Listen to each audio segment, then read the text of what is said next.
Hello story lovers, welcome to Siri Vennela కథల ప్రపంచం. నేను మీ వెన్నెల. మన ఛానల్లో చెప్పే ఆడియోస్ స్టోరీస్ అన్నీ నా ఓన్ అండి. నేనే రాశాను, వాయిస్ ఓవర్ కూడా నేనే చెప్తున్నాను.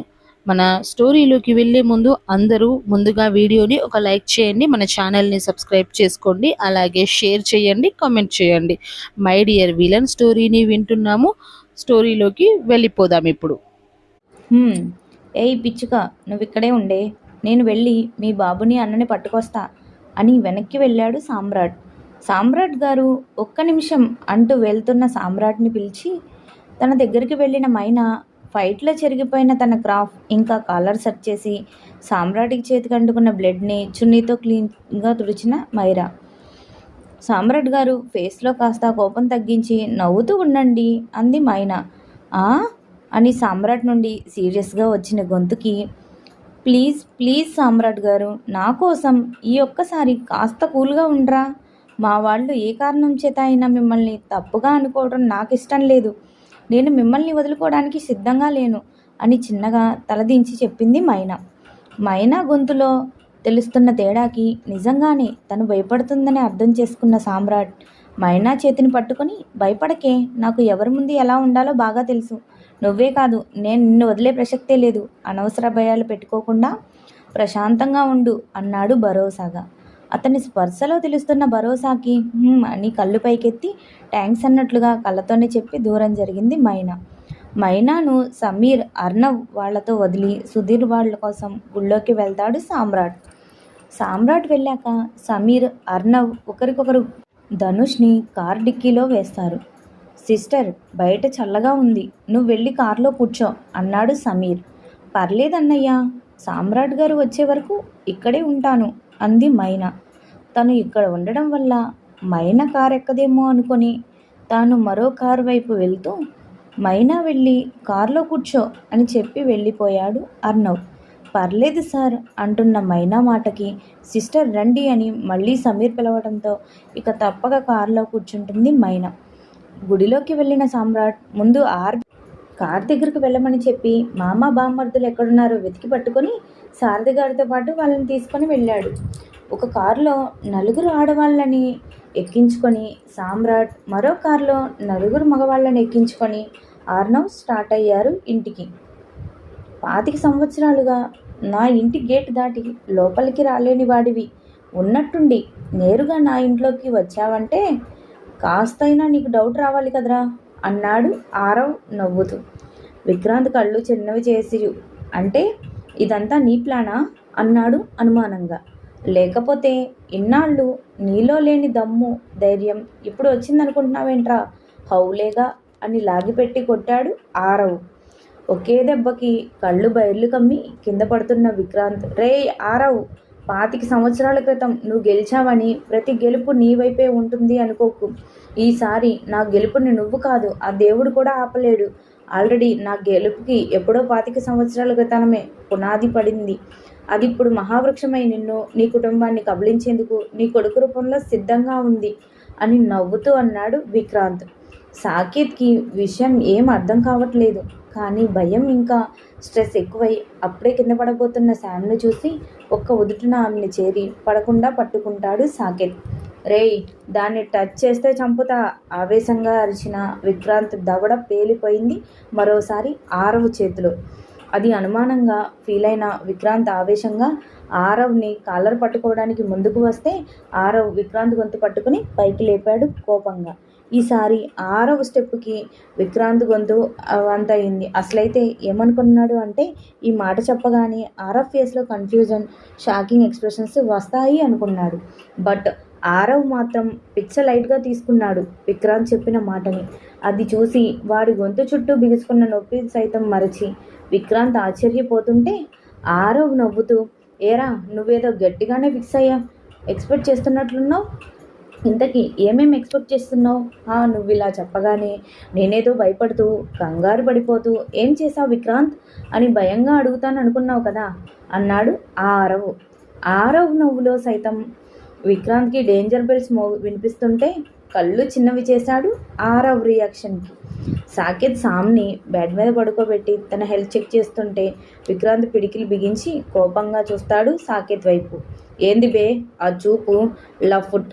ఇంకొకసారి శామ్ వైపు కన్నెత్తి చూసిన గుడ్లు పీకేస్తా అని అంటూనే మూతి మీద పంచులిస్తాడు. కింద పడబోతున్న విక్రాంత్ మెడ మీద కాలు పెట్టి తొక్కుతూ, ఇన్ని రోజులు శామ్ని అడ్డు పెట్టుకొని నువ్వు ఆడిన ప్రతి డ్రామాకి ఈరోజు ఎండు కార్డు పడిపోతుంది.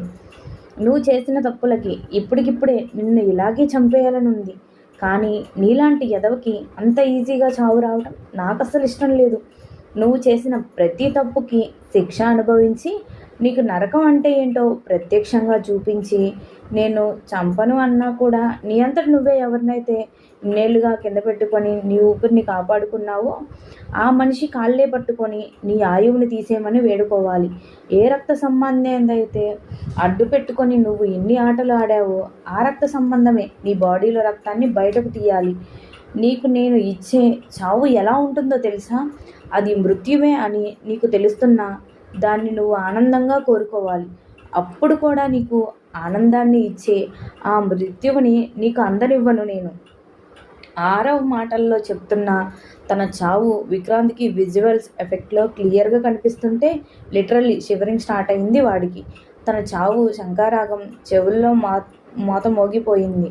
ఆ భయం విక్రాంతి కళ్ళల్లో క్లియర్గా కనిపిస్తుంటే అది ఎంజాయ్ చేస్తున్న ఆరవ ఫోను రింగ్ అయింది. అప్పుడే పాకెట్లో నుంచి ఫోన్ తీసి చూస్తే అది అర్ణవ్ నుండి వస్తున్న కాల్. ఇప్పుడెందుకు వీడు కాల్ చేస్తున్నాడు అనుకుంటూనే కాల్ అటెండ్ చేస్తాడు ఆరవ్. అటు నుండి అర్ణవ్, హలో డాడ్, మేము ఇంటికి వచ్చేస్తున్నాం, ఆల్రెడీ ఆన్ ది వే అన్నాడు. అర్ణవ్ చెప్పింది విన్న ఆరవ్, వాట్, నేను మిమ్మల్ని గంట తర్వాత స్టార్ట్ అవ్వమని చెప్పానుగా అన్నాడు ఆరవ్. ఎస్ డాడ్, బట్ సామ్రాట్ మేమెంత చెప్పినా వినలేదు అంటూ జరిగింది పూర్తిగా చెప్పాడు అర్ణవ్. ఉఫ్ గాడ్, వీడింత వైల్డ్గా ఉన్నాడేంటో అనుకుంటూ ఇంతకీ ఆ ధనుష్ గడు ఉన్నాడా పోయాడా అని అడిగాడు ఆరవ్ మెల్లగా. హా డాడ్, ఉన్నాడా అంటే ఉన్నాడంతే, ప్రెజెంట్ అయితే పోలేదు, ఏ క్షణమైనా పోవచ్చు. అలా పోకుండా ఉండాలంటే వాడికి హాస్పిటాలిటీ కావాలేమో, తీసుకెళ్ళనా అన్నాడు అర్ణవ్. అంత అవసరం ఏం లేదులేరా, అయినా పోయేవాడి కోసం పైసలు ఎందుకు బొక్క, ఉండని, అలాగే ఎలాగో ఈ ఒక్క పూటగా నీళ్ళిచ్చి బతికిద్దాంలే అన్నాడు ఆరవ్. హో, ఇంతకీ అక్కడంతా ఓకేనా డాడ్, అమ్మ ఎలా ఉంది అని అడిగాడు అర్ణవ్. ఆల్ ఓకే, మీరెక్కడ ఉన్నారు, ఎంతసేపట్లో వస్తాడు అని అడుగుతాడు ఆరవ్. మేమైతే ఇంకొక హాఫ్ అన్ అవర్లో రావచ్చు, కానీ సామ్రాట్ మాత్రం ఇంకొక 10 నిమిషాల్లో వస్తాడేమో అన్నాడు తన ముందు కనిపించకుండా దూసుకెళ్తున్న సామ్రాట్ కారు చూసి. వీడి ఆత్రం, ఎక్కడ నేను వాడిని కాదని యాక్షన్ సీన్ చేసేస్తున్నానేమో అని ఆత్రంగాడు అని తిట్టుకుంటూ, సర్లేరా నేను లొకేషన్ మార్చేస్తాలే అని కాల్ కట్ చేస్తాడు ఆరవ్. ఆరవ్ కాలు మాట్లాడుతున్నంతసేపట్లో ఆరవ్ కాలు కింద నలుగుతున్న తన చేతిని పక్కకు తప్పించడానికి నానా తిప్పలు పడుతున్న విక్రమ్కి సాధ్యం కాక అప్పుడే ఆరవ్ కాలు పట్టుకొని కిందికి లాగుదామనుకున్న కాళ్ళు పట్టుకున్నాడు.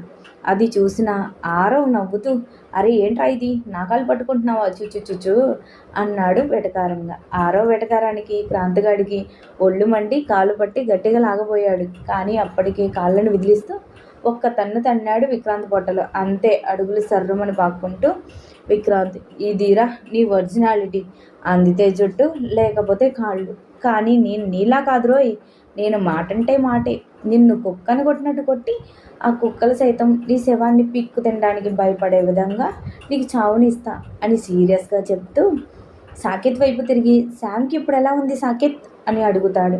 ఓకే సార్, ఓవర్గా భయపడడం వల్ల అలా స్ట్రెస్ ఎక్కువైంది, ప్రజెంట్ అయితే పర్లేదు, కానీ ఇలా ప్రతిసారి జరిగితే తన హెల్త్కి అంత మంచిది కాదు అన్నాడు సాకేత్. అలా జరగకుండా నేను చూసుకుంటా Saket, and thank you so much నేను వచ్చేంత వరకు శామ్కి తోడుగా ఉన్నందుకు అని చెప్పి విక్రాంత్ని తీసుకొని ఆ రూమ్లో నుండి బయటకు వస్తాడు ఆరవ్. ఆరవ్ వెళ్ళగానే మరోసారి శామ్ వైపు చూసి బాధగా ఆ రూమ్లో నుండి బయటకు వస్తాడు సాకేత్. ఆరవ్ వెళ్ళగానే మరోవైపు శామ్ వైపు చూసి బాధగా రూమ్లో నుండి బయటకు వస్తాడు సాకేత్. తర్వాత సాకేత్ వెళ్ళిపోగానే ఆరవ్ విక్రాంత్ని పట్టుకొని తీసుకువెళ్ళి అక్కడి నుండి రూమ్లో పడేసి రూమ్ లాక్ చేసుకొని బయటకు వస్తాడు. అప్పుడే సామ్రాట్ కారు గేట్ల నుంచి ఎంటర్ అవుతుంది. అది చూసిన ఆరవ్ కొట్టుకుంటూ అబ్బబ్బా వీడొకడు నా ప్రాణానికి ప్రశాంతంగా ఫైట్ చేసుకొనివ్వడు అని ఇంట్లోకి వెళ్ళబోతే కార్ పార్టికల వైపు తీసుకెళ్తున్నప్పుడే ఆరవ్ను గెస్ట్ హౌస్ దగ్గర చూసిన సామ్రాట్ ఈయనెందుకు ఈ రాత్రి అక్కడికి వెళ్ళాడు, ఏం జరిగింది అనుకుంటూనే కారు పార్క్ చేసి టక్కున కారు దిగి గబగబా లోపలికి వెళ్తాడు సామ్రాట్. సామ్రాట్ కారులో ఉన్న ఆడవాళ్ళ పరిస్థితి పాపం ఘోరంగా ఉంది. మరంత స్పీడ్గా తీసుకొచ్చాడు బాబు. మిదుకి కడుపులో తిప్పితే మైరాకి కళ్ళు తిరుగుతాయి, మైనాకి ఒళ్ళంతా తిప్పితే హెడ్సెట్లో మ్యూజిక్ ఎంజాయ్ చేస్తుంది బిందాస్గా. సడన్గా కారు ఆగగానే అమ్మయ్య కారు ఆగింది అనుకొని ముగ్గురు కళ్ళు తెరిచి పర్లేదు సేఫ్గానే ఉన్నాం అనుకొని ఫాస్ట్గా కారు దిగారు. సామ్రాట్ వెళ్ళిపోవటం మాట అట్టుంచి ముగ్గురు ఇంట్లోకి పరుగులు పెట్టారు భయంతో. తిరిగ్గా కారు దిగిన ఆర్వి మాత్రం సామ్రాట్ వెనకే వెళ్తుంది. ఏంటి అన్నయ్యో కారు అంత ఫాస్ట్గా డ్రైవ్ చేస్తూ తీసుకొస్తే నీ పిచ్చుకతో కాసేపు అచ్చిక పుచ్చుకలాడడానికి అనుకుంటే నువ్వేంటి ఆ పిచ్చుకని పక్కకి నెట్టి నా హీరో దగ్గరికి వెళ్తున్నావు అని అడిగింది ఆర్వి. వాడికంతసేపు నా మీద లవ్వే తప్ప ఆడి పిల్ల మీద ఇంట్రెస్ట్ లేదురా ప్రిన్సెస్, నీకు తప్ప ఎవరికి రాలేదు నా బుద్ధులు చుప్ అని వాళ్ళిద్దరూ లోపలికి అచ్చా నువ్వు ఒక అనుష్క మరి నిన్ను లవ్ చేయడానికి విసుగ్గా అన్నాడు సామ్రాట్. ఛీ నేనా, టైప్ కాదులే బే అన్నాడు ఆరవ్. నేను మాత్రం అదే టైప్లే కానీ ఇంతకి నువ్వేంటి ఇటు నుండి వస్తున్నావు, అయినా నువ్వు బయట పని ఉందని వెళ్తా అన్నావు కదా, మరి ఇంటికి ఎప్పుడు వచ్చావు, నువ్వు వెళ్ళిన పని పూర్తయిందా, మరి అలాంటప్పుడు డైరెక్ట్గా గుడికి రాకుండా ఎందుకు వచ్చావు, ఇంతకీ నువ్వు వెళ్ళిన పని ఏంటి అని వరుసల ప్రశ్నలు కుమ్మరిస్తాడు సామ్రాట్. సామ్రాట్ క్వశ్చన్స్కి ఆరవ్ కోపంగా చూస్తూ అడగరా ఇంకా అడుగు, ఎక్కడికి వెళ్ళావు, ఏం చేసావు, ఏం తిన్నావు, ఏం తాగావు, ఎన్ని అడుగులు వేసావు, అన్నీ అడుగు బే అడుగు, ఇంకా లేట్ ఎందుకు అని మీదకి వెళ్తాడు ఆరవ్. ఓ ఆగాగు, ఎందుకంటే ఫ్రస్ట్రేట్ అవుతున్నావు, సడన్గా ఉన్నట్టుండి వెళ్ళిపోయావు కదా అందుకే అడిగాను అన్నాడు సామ్రాట్. కొట్టానంటే బుర్ర గిర్రని తిరిగి 3 లోకాలు కనిపిస్తాయి యాదవ. నేను ఒక్కడికి వెళ్తే నీకెందుకు బే, నిన్ను గుడిలో ఉండమని చెప్పాను కదా, అయినా గంట తర్వాత రమ్మన్నప్పుడు గంట తర్వాత రావాలి కానీ ఆత్రమ్మ కానీ అక్కపక్షిగాడిలాగా ఎందుకు ఇంత తొందరగా వచ్చావు అంటే అంతకంటే చిరాగ్గా అంటాడు ఆరవ్.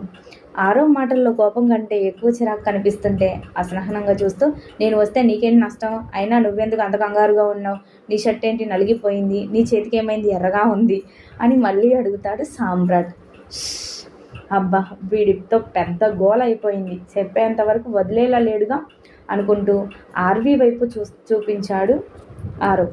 ఆర్వి ఉండగా ఆరవ్ చెప్పడు అని అర్థమైన సామ్రాట్ అవునా అయితే అన్నట్లుగా కళ్ళార్పి కాసేపు చెల్లితో మాట్లాడి ఆర్వి నువ్వు వెళ్ళి డ్రెస్ చేంజ్ చేసుకోరా, చాలా హెవీగా ఉంది, పైగా ఇందాకటి నుండి నిలబడి ఉన్నావు కదా, కాసేపు రెస్ట్ తీసుకో వెళ్ళు అని సిస్టర్ని పంపించేసి ఆర్వీతో కలిసి ముందుకు వెళ్ళబోతున్న ఆరవ్ చెయ్యి పట్టుకొని వెనక్కి లాక్కొచ్చాడు సామ్రాట్. ఉఫ్ఫో ఏంట్రా ఏంటి నీ బాధ అన్నాడు ఆరవ్. నా బాధ కాదు, అసలు ఏం జరిగింది ఏమిటో నువ్వు చెప్పాలి, నువ్వు ఎందుకు గుడి నుండి సడన్గా వచ్చావు, నీకు కాల్ చేసింది ఎవరు, ఇక్కడికి ఎందుకు వచ్చావు, అసలు ఏం జరిగింది, ఏం జరుగుతుంది అని అడుగుతాడు సామ్రాట్. నా బాధ కాదు, అసలు జరిగిందేమిటో నువ్వు చెప్పాలి, నువ్వు ఎందుకు గుడి దగ్గర నుండి సడన్గా వచ్చావు, నీకు కాల్ చేసింది ఎవరు, ఇక్కడికి ఎందుకు వచ్చావు, అసలు ఏం జరిగింది, ఏం జరుగుతుంది అని అడుగుతాడు సామ్రాట్. అప్పుడే అర్నవ్ వాళ్ళు రావటం, కారు కూడా పార్క్ చేసి వాళ్ళ వైపు వస్తుండడం చూసి ఆపరాయడే సీతయ్య లెవెల్లో బిల్డప్ ఇవ్వకు అంటూ జరిగింది బ్రీఫ్గా చెప్పాడు ఆరవ్. ఆరవ్ చెప్పింది విన్న అర్నవ్ పిడికిలు బిగించుకుంటే సామ్రాట్ పళ్ళు కొరుకుతూ అయితే వాడు వచ్చాడా, ఇదంతా నువ్వు కావాలని నాకు తెలియకుండా ప్లాన్ చేశావా, ఇంతకీ ఏడాడు అంటూ ఆవేశంగా అడిగాడు సామ్రాట్. రేయ్ కాస్త ఆగరా బాబు, ఎందుకంత ఆత్రం నీకు, వాడు రావడం మాత్రమే కాదు ఆల్రెడీ వాడి కోటా కూడా తీసుకున్నాడు అన్నాడు ఆరవ్. మరి నా వాటా వెంటనే అడిగాడు సామ్రాట్. అర్నవ్ దవడలు బిగించి ఇప్పుడు ఎక్కడ ఉన్నాడు అతను అన్నాడు కోపంగా. అర్నవ్ కూల్, వాడు ఇప్పుడు మన నుండి తప్పించుకోలేదు, కాస్త కూల్గా ఉండు, ఇంట్లో ఆడవాళ్ళందరూ ముందు నిద్రపోని లేదంటే భయపడతారు అన్నాడు ఆరవ్. నో డాడ్, నేను ఉండలేను ప్లీజ్, వాడు నన్ను ఎంతలా చీట్ చేశాడో మీకు తెలియదు, వాడు చేసిన తప్పులకి అటు అమ్మ చెప్పిన మాటలు విని ఇటు నేను ఎంత స్ట్రగుల్ అయ్యామో మీరు ఊహించను కూడా లేరు. ఇప్పటికీ వాడి మాటలు నమ్మినందుకు నేను ఆర్వీని ఫేస్ చేయలేకపోతున్నాను, అది నాకెంత నరకంగా ఉందో మీరు ఊహించలేరు. మమ్మీ నన్ను అని పిలుస్తున్న ప్రతిసారి నా గుండె ఎంతలా దహించుకుపోతుందో మీరు అంచనా కూడా వేయలేరు. వాడి గురించి తెలిసిన తర్వాత, వాడి గురించి, వాడి నీచత్వం గురించి, వాడు అమ్మని పెట్టిన బాధల గురించి తలుచుకుంటే ఇప్పటికీ నా రక్తం మరిగిపోతుంది. నిజానికి ఇలా జరగటానికి కొన్నేళ్ల నుండి నేను కూడా ఒక కారణమని, నాకు జన్మనిచ్చిన తల్లి నా వల్లే ఇంకొక 4 ఏళ్ల నరకం ఎక్కువ అనుభవించిందని గుర్తొచ్చిన ప్రతిసారి నేనెందుకు బతుకుతున్నానా అని బాధలు పడిన రోజు ఉందని నమ్ముతారా మీరు? నన్ను ప్రాణం కన్నా ఎక్కువగా పెంచిన తల్లికి కడుపు కోత మిగులుద్దాం అనుకున్నాను. అన్నయ్య అని నోరారా ప్రేమగా పిలిచే చెల్లి జీవితాన్ని ప్రశ్నార్థకం అయ్యేలా చేశాను. కానీ ఇప్పటికీ ఆర్వి తన జీవితంలో గురించిన ప్రతి విషయం నాతో చెప్తుంటే చెప్పుతో కొట్టినట్లు అనిపిస్తుంది ప్రతి నిమిషం అని కన్నీళ్లు పెట్టుకుంటూ చెప్పి, ఇదంతా జరగడానికి కారణం వాడు. వాడే గనుక నాకు పరిచయం అవ్వకపోయి ఉంటే అప్పుడు ఇప్పుడు ఎప్పుడు నేను నీ కొడుకు ఆరు కన్నాగానే ఉండిపోయేవాడిని. ఇది మీరు జలస్ అనుకున్నా ఇంకేమనుకున్నా కానీ డాడ్ అని తల వదిలించుకొని, ఇప్పుడు మీరు సామ్రాట్ని నా కొడుకు నా జీన్స్ అంటుంటే ఇక్కడ ఇక్కడ అంటూ గుండె మీద వేలు పెట్టుకొని పొడిచినట్లు చూస్తూ, ఇక్కడ ఎంత నొప్పిగా ఉంటుందో తెలుసా డాడీ అని కండ్లల్లో తడి చేరి వణుకుతున్న పెదవులతో అడుగుతాడు అర్ణవ్. అర్ణవ్ కన్నీళ్ళు చూసి ఆరవ్కి గుండెను రంభంతో కోసినట్లుగా అనిపిస్తుంటే ఒక్కసారిగా అర్ణవ్ని హగ్ చేసుకుంటాడు ఆరవ్. అప్పటి వరకు కష్టంగా అణుచుకున్న బాధ ఒక్కసారి ఆగని కన్నీళ్ళ రూపంలో బయటకు వస్తుంటే ఆరవ్ని గట్టిగా హగ్ చేసుకుని, సారీ డాడీ, ఒక్కసారి క్షమించండి ప్లీజ్ డాడీ అన్నాడు అర్ణవ్. ఆరవ్ హార్టీ హెవీ అవుతుంటే గాఢంగా ఊపిరి పీల్చుకుంటూ అర్ణవ్ని వదిలి, నువ్వు ఎప్పటికీ మమ్మీకి ఆరు కన్నవే అన్నాడు ఆరవ్. మరి నీకు? నాకు కూడా కొడుకువే అంటూ ఎటో చూస్తూ చెప్పి, పదండి ముందైతే ఇంట్లోకి వెళ్దాం, లేదంటే ఇంట్లో వాళ్ళకి అనుమానం వస్తుంది అన్నాడు ఆరవ్. సడన్గా అప్పుడే సమీర్ పరిగెత్తుకుంటూ వచ్చి, వాడు ఆ ధనుష్ గడు డిక్కీలో లేడు, తప్పించుకున్నాడు అని చెప్పాడు కంగారుగా. వాట్, లేకపోవడం ఏంటి? ఆరవ్, సామ్రాట్ ఒకేసారి అడిగారు. అవును, ఇప్పుడే అందరూ ఇంట్లోకి వెళ్ళాక వాడిని డిక్కీలో నుంచి తీద్దామని డిక్కీ ఓపెన్ చేస్తే ఖాళీగా ఉంది అన్నాడు సమీర్. అదేంట్రా మీరు అని లేవకుండా కొట్టమన్నారు, అలా తప్పించుకున్నాడు ఆశ్చర్యంగా అడిగాడు ఆరవ్. అదే నాకు అర్థం కావట్లేదు, మేము వాడిని డిక్కీలో వేసినప్పుడు అసలు స్పృహలో కూడా లేడు అని చెప్పాడు సమీర్. సాలాగాడు తప్పించుకున్నట్లున్నాడు, వాడి దెబ్బలతో వాడు ఎక్కువ దూరం వెళ్ళాడు, గుడి దగ్గరే ఉండుంటాడు, నేను ఇప్పుడే వెళ్తాను అని సామ్రాట్ వెళ్ళబోతుంటే, వద్దు ఆగరా, ఇప్పుడు కాదు, వాడికి ఇంకొకసారి స్పాట్ పెడదాంలే, వాడు ఇప్పుడు దెబ్బ తిన్న పులి లాంటోడు, చీ ఆడపుడేంటి అన్నాడు సామ్రాట్ ఒక రకంగా మొహం పెట్టి చిరాగ్గా. ఉఫ్, పులి కాకపోతే కుక్కని కుక్క దెబ్బలు కొట్టాక అది ఖాళీగా ఉంటుందా? ఎప్పుడో ఒకసారి దాని ప్రతాపం చూపించడానికి సిద్ధంగా ఉంటుంది కదా, అందుకే ఆ కుక్కని కొట్టి కొట్టి చంపేస్తా అంటున్నాడు సామ్రాట్. వాడు అంత ఈజీగా మన చేతికి చిక్కడు. ఇప్పుడు మన చేతికి చిక్కేంత వరకు మిథున ఆర్బీలను జాగ్రత్తగా కాపాడుకుంటే చాలు అన్నాడు ఆరవ్. ఎలాగో రేపు మైనాని వాళ్ళ పేరెంట్స్తో పంపిస్తాం కాబట్టి మిగిలింది ఇద్దరే, వాళ్ళని సేఫ్గా చూసుకుంటే చాలు. వాడు ఖచ్చితంగా మళ్ళీ మిథున కోసం వస్తాడు, అప్పుడు చూసుకుందాంలే, గుడి దగ్గర ఫుటేజ్ రికార్డ్ అవ్వలేదు కదా అని అడిగాడు Aarav. No dad, CC cams లేని చోటికి తీసుకువెళ్ళాం వాడిని అన్నాడు అర్ణవ్. గుడ్, పద అని ఇంట్లోకి వెళ్తుంటే, మీరు వెళ్ళండి డాడ్, కాసేపు నేను ఇక్కడే కూర్చొని వస్తాను అన్నాడు అర్ణవ్. రే ఆరు, వాడు ఎక్కడికి వెళ్ళడు అని చెప్తున్నాడు కదా, ముందు ఇంట్లోకి కదా డిన్నర్ చేద్దువు కానీ అని సీరియస్గా అంటున్న ఆరవ్తో, ప్లీజ్ డాడ్, నేను రాలేను ఇప్పుడే అన్నాడు అర్ణవ్ ఎటో చూస్తూ. అర్ణవ్ డల్గా ఉన్నట్టు తెలుస్తున్నా అది ఎందుకో అర్థం కాలేదు సమీర్కి. అడగాలి అనుకోలేదు కూడా, ఎందుకంటే సమీర్కి ఇంకా అర్ణవ్ మీద కోపం ఉంది, తన తల చావుకి అర్ణవ్ కూడా ఒక కారణం కాబట్టి. అందుకే ఆర్వి విషయంలో తన తప్పు తెలుసుకున్న అర్ణవ్తో మాత్రం యువాన్ అవ్వలేకపోతున్నాడు. అర్ణవ్ పెయిన్తో తనకు అవసరం లేదు అనిపించింది. సైలెంట్గా ఇంట్లోకి వెళ్ళిపోయాడు సమీర్. సమీర్ వెళ్ళగానే ఆరవ్ అక్కడే ఆగిపోతే సామ్రాట్ తండ్రిని చూసి వెళ్ళిపోమన్నట్లుగా చెప్పాడు కళ్ళతో.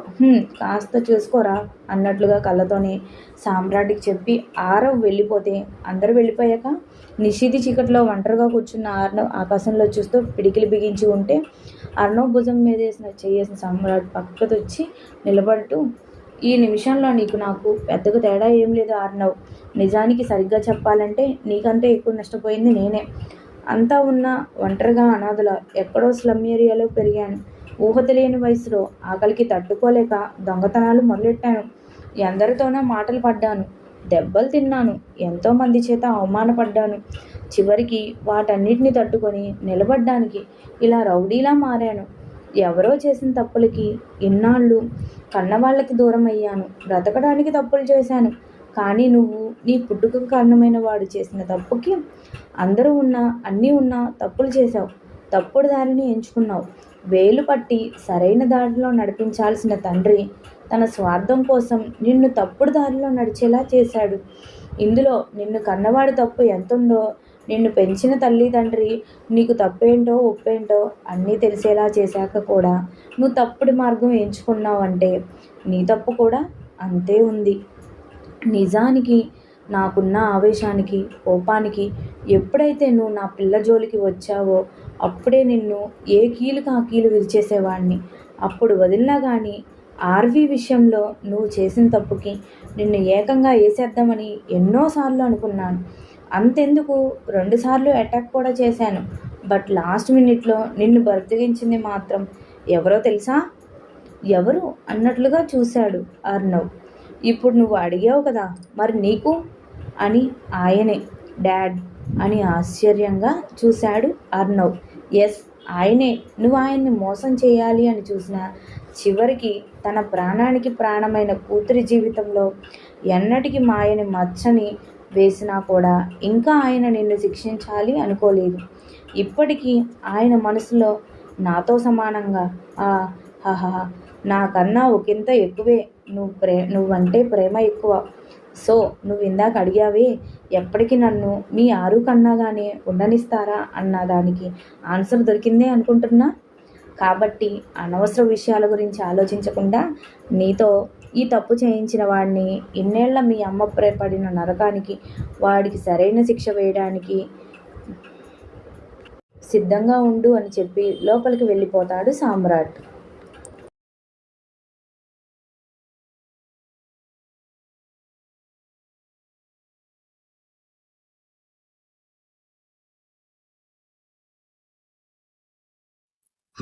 అదన్నమాట విషయం. ఇక స్టోరీ నచ్చితే లైక్ చేయండి, షేర్ చేయండి, అలానే కామెంట్ చేయండి. స్టోరీ మీద మీ అభిప్రాయాల్ని సబ్స్క్రైబ్ చేసి ఫాలో అయిపోండి మన ఛానల్ని. ఇక స్టోరీకి హైప్ ఇవ్వండి. అలానే ఇక నుండి రెగ్యులర్గా అప్డేట్స్ వస్తూనే ఉంటాయి కాబట్టి ఖచ్చితంగా ఛానల్ మీద ఓ కన్నేసి ఉంచండి.